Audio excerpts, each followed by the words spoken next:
A new analysis of Federal Reserve data shows young adults across the country are in dangerous levels of credit card debt, including right here in Ohio. Well, the study looked at people between the ages of 18 and 34 years old who were behind on their credit card payments by more than 3 months. 10 TV's Kristen McFarland is here with some tips to save you money if you find yourself in debt.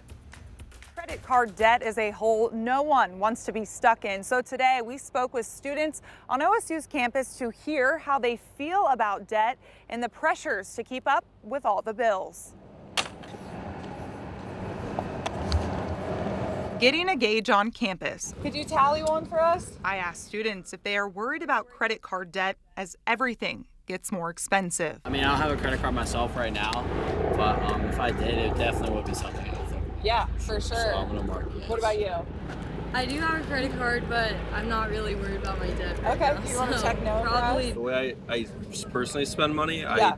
I should, unless it's an emergency, be able to pay it back. In the Buckeye State, the average credit card debt among all young people was more than $3,300. The study shows young adults are more likely to overuse their credit cards and rack up debt earlier in their career with less savings to fall back on. Among large cities, Columbus came in 28th. Students on campus offered their advice to avoid debt. How do you avoid that, do you think?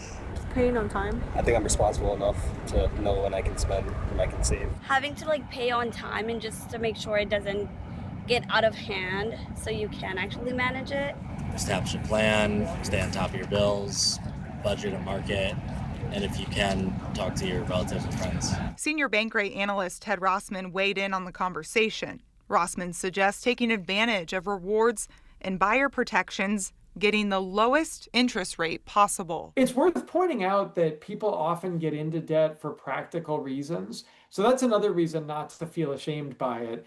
You have plenty of company, and chances are it was an emergency expense like a medical bill or a car repair. These are the most common reasons why it happens, but we need to break the cycle. You can't just make minimum payments. That's not nearly enough. If you do find yourself in the hole, Rossman says there are ways to recover. But you can make a difference by getting a balance transfer card, working with a reputable nonprofit credit counselor, or pulling other levers like getting a side hustle, selling stuff you don't need, cutting your expenses. You don't need to do these things forever, but even 6 months, you can make a big amount of progress. Reporting in Columbus, Kristen McFarland, 10 TV News.